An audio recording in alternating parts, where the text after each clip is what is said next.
Good afternoon, ladies and gentlemen. This is Mr. Holmes getting ready to talk to you guys about how to solve rational equations. Alright, so what I want to do is I want to give you guys a rational equation, and we're going to talk about solving this rational equation. So the first equation that I'm going to give you guys here is something very simple. Okay, so we're going to start off with 3/2 plus 1 over x. And then we're going to set this equal to 2. Now, one thing that you should have learned by now is that in order to solve a rational equation, we must find something that's called the LCD, least common denominator. The least common denominator and the least common multiples of the denominator are the exact same thing. So in order to find the least common denominator, we would take all factors of the denominator, and we will multiply them. Alright? We would take all factors of the denominator and we'll multiply them. So in this case here, one of my factors in my denominator is 2, another factor is x, and another factor is 1. Of course, 1 times anything is that thing. So we will multiply the factors of just the denominator. In this case here, 2 times x. And this will give us 2x. 2x is now called my least common denominator. So what I'll do here, this is the problem, so I'm going to separate this. I'm going to take my problem here, which is 3/2 plus 1 over x is equal to 2. And I'm going to multiply my entire problem by my LCD. In this case, 2x. So when you get ready to multiply your problem times the LCD, what you're really doing is you're going to multiply your LCD times all numerators. In this case here, it's like 3 times 2x, 1 times 2x, and 2 times 2x. Whenever you have your LCD in your denominator, you're looking for a common factor. Alright? And my common factor, what they have in common is 2. So 2 and 2 will divide out evenly. What remains, you will multiply. In this case here, 3 times x. This is how I would get my 3x.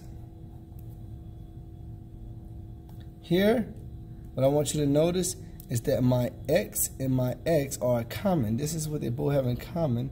So I'm going to divide those out here, and what I'll be left with here is a positive. 2 times 1, 2.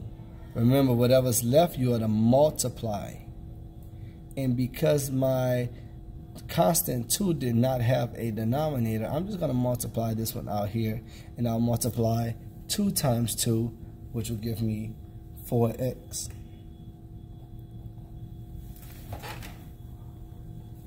Now, from here, what I notice is that my equation is linear.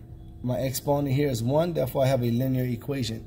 Because I have a linear equation here, I know to solve my equation by combining like terms. So here, I will subtract 3x from both sides.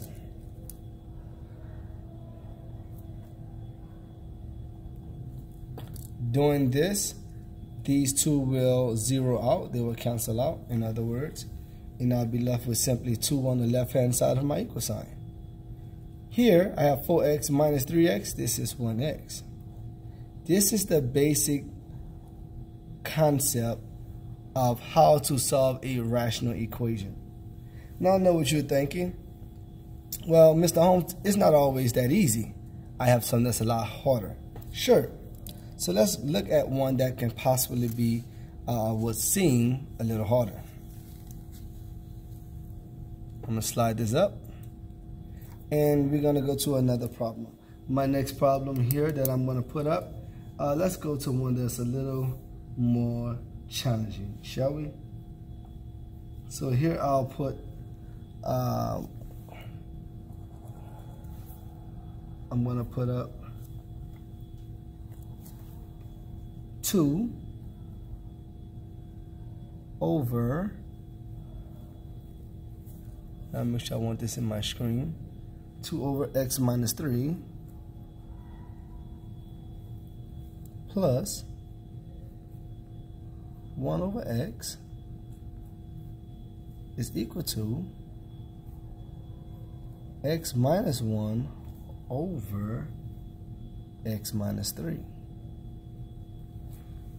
So this is our problem that we have. This is going to be the basic problem. So what I'm going to do is I'm going to go ahead and put this in a box so we know where the problem starts. And we're going to work this problem out.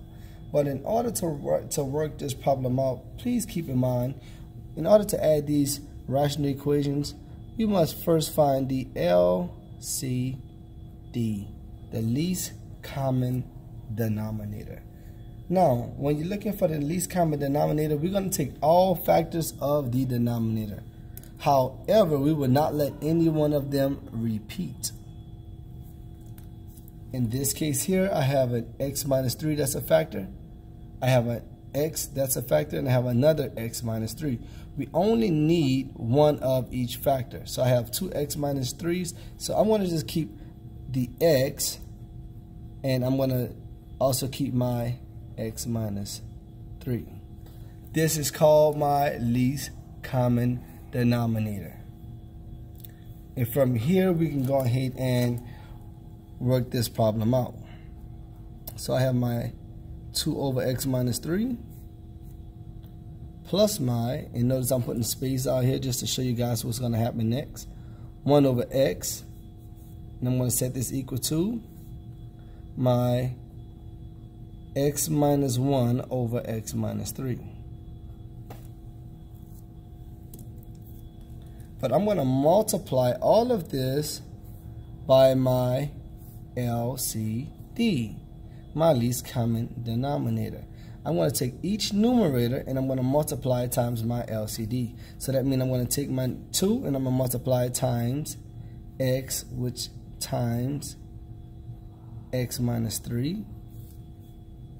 I'm going to take my numerator here and I'm going to multiply it times my x times x minus 3. And I'm going to take my numerator here and do the same thing. I'm going to write it on a diagonal just because I made the mistake and put the parentheses too close. Alright guys, so here I'm going to put this in parentheses because it's a binomial. And I'm going to do times x minus 3. So here I have multiplied each term by the LCD. And when I do this, I'm going to zoom in just a little bit. When I do this, I'm going to divide out common factors. Here I have an x minus 3 and an x minus 3. One in my numerator, one in my denominator. These will divide out evenly. What remain, I will multiply. In this case, 2 times x. So 2 times x, this is how I get my 2x. Here I have an x in my denominator and an x in my numerator. I'm going to divide both of those out and I'm going to multiply 1 times x minus 3 and I'm going to bring down my plus sign and I'm going to have x minus 3. I'm going to set this equal to, on the right hand side of my equal sign, I have x minus 3 in my denominator and x minus 3 in my numerator. Both of these are common factors. Therefore, we can divide those out. What remain is my x minus 1 times x. So I'm going to have to multiply x times negative 1 and x times x. So x times x will give me x squared. X times negative 1 will give me a negative 1x. Immediately, what I want you guys to notice is that we are dealing with a quadratic function now. And when we're dealing with quadratic, we must set this function equal to 0 because my function is quadratic. I know it's quadratic because my exponent here is 2. My highest exponent is 2, so it's quadratic. This being the case, what I'm going to do now is I'm going to go ahead and set this equation equal to 0. So here I'm going to have x squared. I'm going to bring down my minus x, but I'm going to bring all three of these terms over. Please keep in mind, when you bring a term to the opposite side of the equal sign, they must change signs. So here I have a, excuse me about that, here I have a positive 2x. When I move it to the opposite side of the equal sign, it would become a negative 2x. Here I have a positive 1x. When I move it to the opposite side, it's going to become a negative 1x. Now, I could have combined those prior to moving it, but it does not matter. And here I have this negative 3. When I move it to the other side now, it will become a positive 3. What's left on the opposite side is absolutely nothing. So we put the place value holder of a 0 here. And we combine like terms. I'm going to bring down my 0 equals, there's only one x squared, so I have x squared. And I'm going to combine like terms. Negative 1 minus 2 minus 1. All of these are x to the first power, therefore they are like terms. We're going to combine negative 1, negative 2, and negative 1. This gives me a negative 4x. And I'm going to bring down my positive 3.